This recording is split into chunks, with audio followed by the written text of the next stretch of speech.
Hello everybody, आज की video में मैं आपके लिए लेकर आया हूँ वन वर्ड सब्स्टिट्यूशंस। मेरा नाम तो आप जानते ही हैं, नहीं जानते हैं तो योगेश कटारिया है मेरा नाम। और ये कोई ऐसे वैसे वन वर्ड सब्स्टिट्यूशन नहीं है मेरे दोस्त, ये है CGL टायर 2 जो 2016 में हुआ था। उसमें जो वन वर्ड सब्स्टिट्यूशंस थे वो मैं आपके सामने लेकर आया हूँ। ये उसका पहला पार्ट है, इसका नेक्स्ट पार्ट नेक्स्ट डे आपको मिलेगा। आगे लीजिए, और अगर आपने लाइक नहीं किया है, शेयर नहीं किया है तो वो भी कर दीजिए। चलिए फिर आगे बढ़ते हैं। मेरा फेसबुक पेज ज्वाइन कर लीजिए, इस पर आपको ये सारे वोकैब्स वर्ड्स आपको मिलते रहें। चलिए आगे बढ़ते हैं मेरे दोस्त। तो हमारा पहला है हेड ऑफ मॉन्क्स इन एबे। एबे होता है मठ, मॉन्क्स होते हैं जो भिक्षु होते हैं उनको मॉन्क्स कहा जाता है। तो पूछा गया था हेड ऑफ मॉन्क्स इन एबे उसको क्या कहा जाता है। तो आपको दिख रहे हैं इस तरीके के मॉन्क्स होते हैं दिखने में। आवारापन मूवी थी, उसमें भी आपने देखा होगा, जो सॉन्ग था तेरा मेरा रिश्ता पुराना, उस सॉन्ग में भी आपको इस तरीके के व्यक्ति मिल सकते हैं देखने को। इस व्यक्ति को, ये जो आपको दिखाई दे रहा है, इस व्यक्ति को कहा जाता है एबट, चीफ एबट। या तो चीफ बोल देते हैं या एबट बोल देते हैं। तो हेड ऑफ मॉन्क्स इन एबे इज कॉल्ड एबट। उसके बाद पूछा गया था the word which is no longer in use. पूछा गया था the word which is no longer in use, लेकिन ज़रूरी नहीं है कि सिर्फ वर्ड के लिए यूज़ हो। ऐसी कोई भी चीज़ जो यूज़ नहीं की जाती, जो प्राचीन हो चुकी है, चाहे वो कोई टेक्नोलॉजी हो। देखिए लिखा हुआ है are you still using obsolete technology. Obsolete technology आपको टाइपराइटर दिखाई दे रहा है जो अब यूज़ नहीं होता, इसको कहा जाता है obsolete, out of use, out of fashion. ठीक है गाइज, उम्मीद करता हूँ समझ में आ रहे होंगे। चलिए फिर आगे बढ़ते हैं। फिर पूछा गया था inscription on a grave stone. Grave होती है कब्र, कब्र पर जो पत्थर लगाया जाता है। ईसाई धर्म में ऐसा किया जाता है, मुस्लिम धर्म में किया जाता है, जब समाधि बनाई जाती है तो भी ऐसा किया जाता है।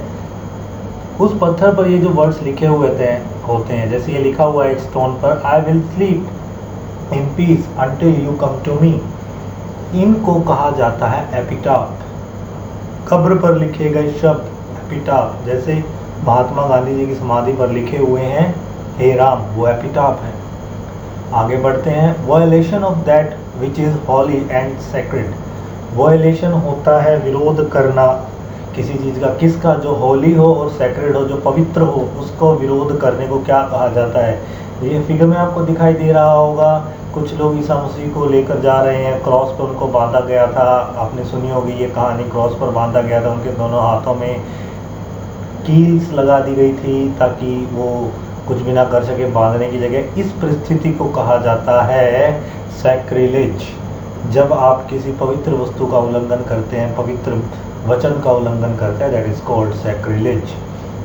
The one who lends money on high rate on interest, वो जो पैसा ब्याज पर देता है उधार, और वो जो ब्याज होता है, जो इंटरेस्ट होता है, काफ़ी हाई होता है।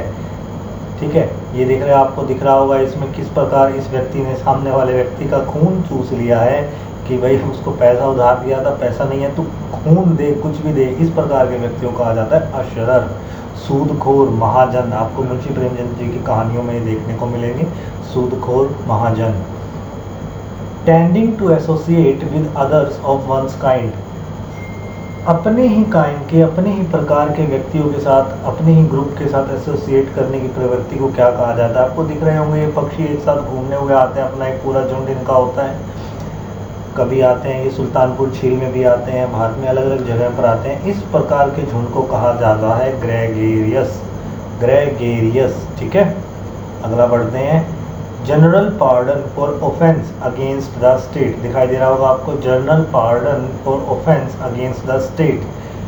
राज्य के या देश के विरुद्ध किए गए ऑफेंस के लिए, अपराध के लिए भी क्षमा जो मिल जाती है, उसे क्या कहा जाता है। उसे कहा जाता है मेरे दोस्त एमनेस्टी, राज क्षमा। भाई ये देखो इस फिगर में क्या कह रहे हैं, से नो टू दैट पेनल्टी। दुनिया के बहुत सारे देशों ने फांसी पर रोक लगा दी है, उसे एक राज क्षमा कह दिया गया कि आप फांसी नहीं देंगे, फांसी को आप एमनेस्टी दे दीजिए, फांसी को रोक दीजिए। ठीक है, आगे बढ़ते हैं। अ पर्सन अनसेल्फिशली कंसर्न, ऐसा व्यक्ति जो दूसरों के लिए कंसर्न होता है बिना कोई स्वार्थ की भावना रखे हुए, ऐसे व्यक्ति को, ये देखिए आपको दिख रहा है खुद ये महिला भीग रही है लेकिन सामने वाला व्यक्ति ना भीगे उसके लिए इन्होंने अपनी अम्ब्रेला उसके ऊपर कर दी, इसको कहा जाता है एल्ट्रुइस्ट।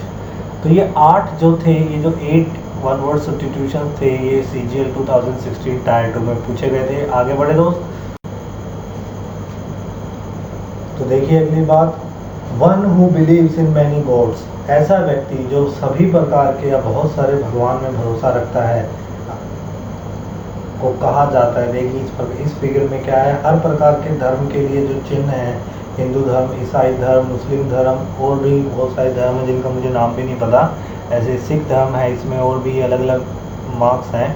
आप एक काम कीजिए ना, इनका मुझे बताइए, आप कमेंट सेक्शन में मुझे बताइए कौन सा मार्क किस धर्म को सुनिश्चित करता है। सो ऐसा व्यक्ति जो इस हर प्रकार के भगवान में भरोसा रखता है, आस्था रखता है, उस व्यक्ति को कहा जाता है पॉलीथीस्ट। पॉली का मतलब होता है ज़्यादा, पॉली एक रूट वर्ड है जिससे आगे आने वाली वीडियोस में हम और बहुत सारे वर्ड्स करेंगे। पॉली एक रूट वर्ड है, पॉली का मतलब होता है ज़्यादा। इससे आपने एक नॉर्मल वर्ड सुना होगा पॉलीथीन, पॉलीग्लॉट, ठीक है। चलिए अगला देखते हैं।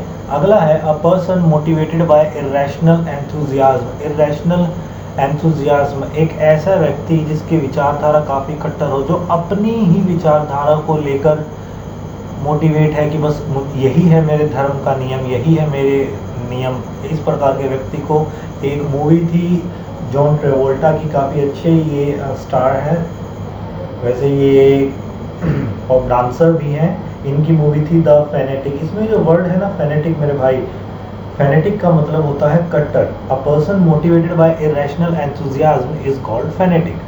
सो अगला है हमारे पास वाइड, इंटरप्टेड व्यू। वाइड का मतलब होता है जिसमें आपको एक ही बार में बहुत सारा दृश्य देखने को मिल जाए, अनइंटरप्टेड, कोई रोक टोक ना हो, कोई डिस्टर्बेंस ना हो, इस प्रकार के व्यू को कहा जाता है। ये देखो आपको दिखाई दे रहा होगा, एक जगह खड़े होकर आप कितना काफ़ी एरिया आप देख सकते हैं, काफ़ी एरिया कवर कर सकते हैं, इसको कहा जाता है पैनोरमा। और आपकी आंखों के सामने कोई पेड़ कुछ भी नहीं है, आपको जितना दिखाई दे रहा है, this view is called panorama view. Panorama view वैसे 360 व्यू को भी कहा जाता है, ठीक है। An instrument for measuring pressure of gases, हालांकि इसका सबको पता होगा, ये जो आपको दिखाई दे रहा है इंस्ट्रूमेंट जो गैस का प्रेशर मेजर करता है, that is called manometer. Metre का मतलब होता है मापना, मैनोमीटर। हवा के प्रेशर को जो मापता है that is called barometer. I think मैं गलत भी हो सकता हूँ, ठीक है। That which can not be express in words, ऐसी परिस्थिति या ऐसा कोई चीज़ जिसको वर्ड्स में एक्सप्रेस ना किया जा सके, ऐसी परिस्थिति को कहा जाएगा। ये देखो आपको फिगर में दिखाई दे रहा है, यार अगर मैं ऐसी जगह घूमने को जाऊँ, उस टाइम पे ऐसा हो रहा हो, सनसेट, समुद्र के पास खड़े हैं, आपको बिल्कुल नहीं, मन ही नहीं करेगा कुछ बोलने का, कुछ वर्ड्स आएंगे ही नहीं। ऐसी परिस्थिति को मेरे भाई कहा जाता है ineffable. Ineffable, that can not be expressed in word, जिसको वर्ड्स में एक्सप्रेस नहीं किया जा सकता, ठीक है। Next is incapable of feeling tired और एग्जॉस्टेड। ऐसी परिस्थिति या ऐसा कोई व्यक्ति जो थकता ही नहीं है, एग्जॉस्ट नहीं होता है, टायर्ड नहीं होता है, वैसे ऐसी परिस्थिति को फादर कहा जाता है इंडिया में, क्योंकि बहुत काम करते हैं, स्टूडेंट भी हैं आप लोग, पढ़ते रहते हैं, थकते नहीं हैं, आपको कहा जाएगा इंडिफैटिगेबल।